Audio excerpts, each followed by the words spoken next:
ગુજરાત રાજ્ય બાળ અધિકાર સંરક્ષણ આયોગના અધ્યક્ષ શ્રીમતી ધર્મિષ્ઠાબેન ગજ્જરના અધ્યક્ષસ્થાને સુરત જિલ્લામાં બાળ અધિકાર સંબંધિત વિભાગોના અધિકારીઓ સાથે કામગીરીની સમીક્ષાની બેઠક મળી હતી। જિલ્લા કલેક્ટર કચેરીના સભાખંડમાં યોજાયેલી બેઠકમાં જિલ્લાના વિવિધ વિભાગોએ પાવરપોઈન્ટ પ્રેઝન્ટેશન દ્વારા કરવામાં આવેલી કામગીરીનો ચિતાર રજૂ કર્યો હતો। બેઠકમાં બાળ અધિકાર સંરક્ષણ આયોગના અધ્યક્ષશ્રીએ કહ્યું કે આજનું બાળક એ દેશનું ભવિષ્ય છે। બાળકોને સ્વ સુરક્ષિત અને સુશિક્ષિત બનાવવા માટે સૌને સાથે મળીને કાર્ય કરવા, બાળકો સાથે સંવેદનશીલતા સાથે ફરજ નિભાવવાનો અનુરોધ કરી ઉમેર્યું કે બાળક ઈશ્વરનું નાનકડું રૂપ છે।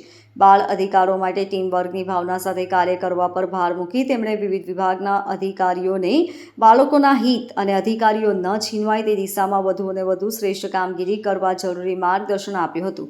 બાળકોના અધિકારો માટે વધુમાં વધુ જનજાગૃતિ આવે તેવા કાર્યક્રમો હાથ ધરવા જણાવ્યું હતું। આયોગના સચિવ શ્રી ડી કાપડિયાએ બાળ સંરક્ષણ આયોગના કાર્યો, રચના, બાળકોના કાયદાઓની માહિતી આપી બાળકોની સુરક્ષા, વિકાસ અને પાર્ટિસિપેન્ટ સર્વાંગી વિકાસ માટે સૌને સાથે મળીને કાર્ય કરવા જણાવાયું હતું। આ બેઠકમાં જિલ્લા કલેક્ટર ડોક્ટર સૌરભ પારકી, જિલ્લા વિકાસ અધિકારી શ્રીમતી શિવાની ગોયલ તથા જિલ્લા શિક્ષણાધિકારી ડોક્ટર ભગીરથસિંહ પરમાર, જિલ્લા ગ્રામ્યના ડીવાયએસપી પટેલ, શહેરના એસીપી કે એમ જોસેફ, જિલ્લા પ્રોગ્રામ ઓફિસર રાધિકાબેન ગામિત, મદદની શ્રમ આયુક્ત એચ.એસ. ગામિત સહિત વિવિધ વિભાગોના અધિકારીઓ ઉપસ્થિત રહ્યા હતા। Bureau report LK star news, Surat.